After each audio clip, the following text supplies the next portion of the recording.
Hey everybody, this is Dan from Cerberus LiveScan. Welcome back to another edition of Solutions for the Firearm Industry, our podcast that we're walking through some of the ins and outs of the NFA, SOT, FFL process. If you missed the first couple versions, go check out a couple episodes. Go check out.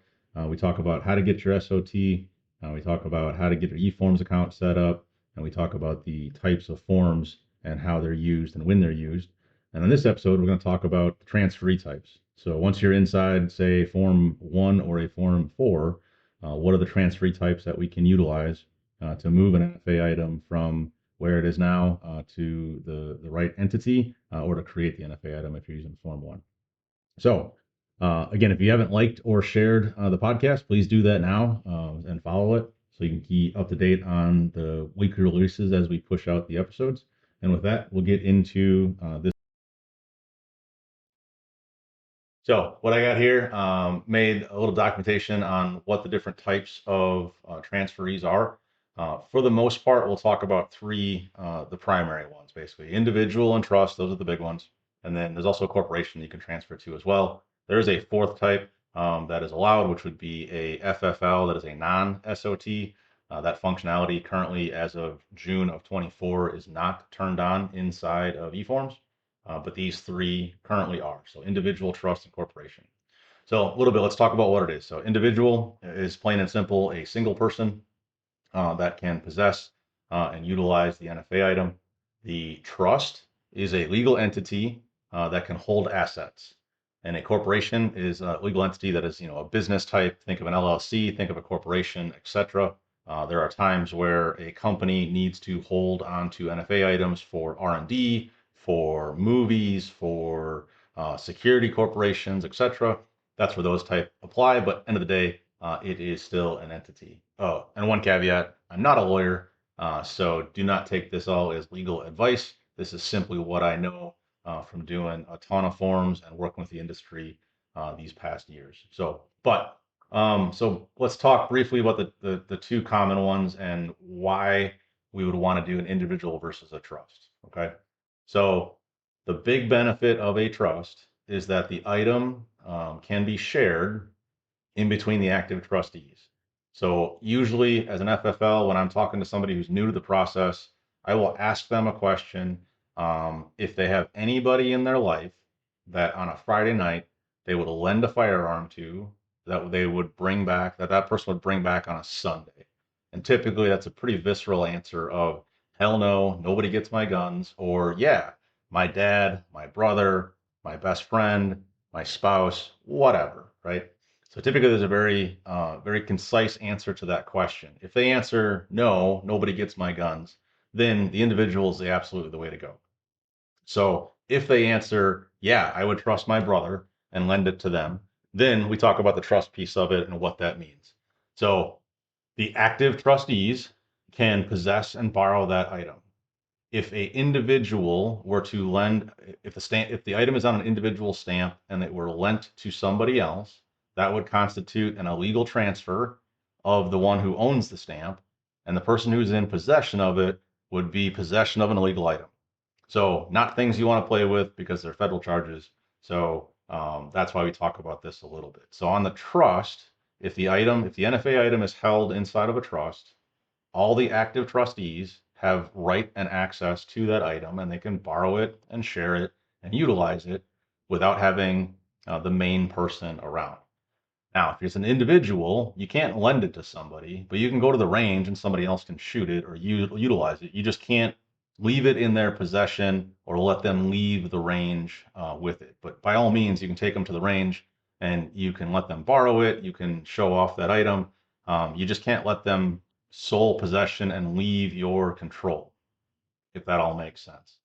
On a corporation, the directors officers have the power to exercise control over that item. And then if they're valid employees on a letterhead type piece, they also can possess those items. So those are the who can possess type question. So documentation, say you're doing a Form 4 or a Form 1. For documentation, you need basically the demographics of the individual. For an individual, you need their photo, passport style photo, plain background, no glasses, no hat, no sweatshirt, mullet type stuff. a neutral background, 2x2 type photo, and then prints, whether that is an EFT, strongly recommend our system for that, but an EFT or hard cards that get mailed in. So that's all you need for the individual for the documentation piece of it. For a trust, we need to create a 5320.23, otherwise known as the Responsible Person Questionnaire or RPQ form. I need one form per serial number, per active trustee, as well as the trust documents. So the RPQ form, so say there are two silencers that are going to get sold, and there are 3 people that are active trustees on the trust. I need to generate 6 forms, 2 serial numbers, 3 trustees, 6 forms need to get made because I need to make 1 RPQ per serial number per trustee that's active. What about beneficiaries? Do I need to do fingerprints for beneficiaries? No. The beneficiaries really don't matter in the eyes of the NFA and the ATF until all the trustees are gone. So if the intention is that I want to hold this thing in trust, I'm the single trustee, and when I pass, I want to make sure it gets to my kids or nephew, niece, whatever. They would be beneficiaries. The beneficiaries would get it if all the trustees are gone, and they don't need fingerprints and photos until that time comes. So actually, they don't need it at all. But if you want to share that item, though, they have to be a active trustee. Okay. If you're doing a Form 4 for a corporation, same 5320.23 per officer or director. And then the articles of incorporation need to be submitted to say that, or charter, whatever it is in the state that that corporation or entity is organized in. That needs to be uploaded to the electronic documents section of e-forms to prove that the company exists. They may also come back and ask for the EIN to prove the company is there. But from what I understand, how I read it, articles of incorporation and then 5320 RPQ for the corporation. So let's talk a little bit about costs. So obviously everything on that line is plus the $200 tax stamp or $5 tax stamp if you're doing an AOW. But for an individual, there's really no extra cost per the application side of it. So you basically would log into eForms, work through it, no additional cost to get set up except that $200 stamp. On a trust, you have to make the trust at some point. So there's going to be the cost of that initial trust creation, and that can range wildly based on where you're at and who you go to. So think 150 to 250 to whatever, depending on who you go to and who you talk to.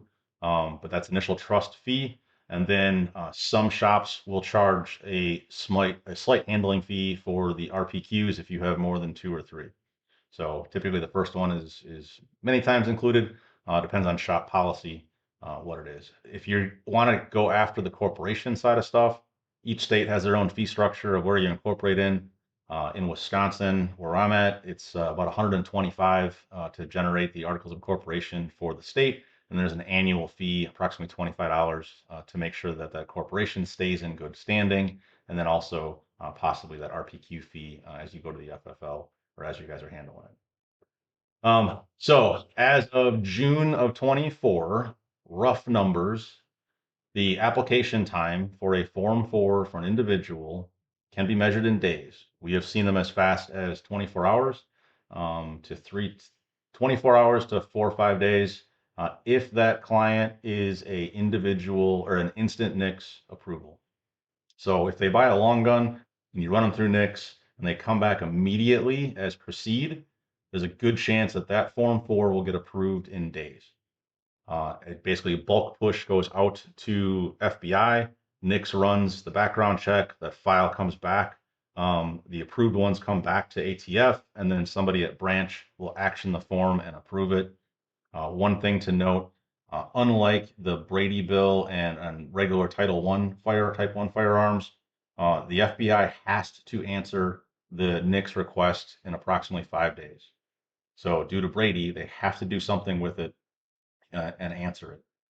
NFA, that doesn't apply. So it can be open in a status or delayed or researching or whatever for months until somebody gets to it. So per roundtable I sat in a couple months ago, about 70% of the applications that are going in will have an instant NICS approval.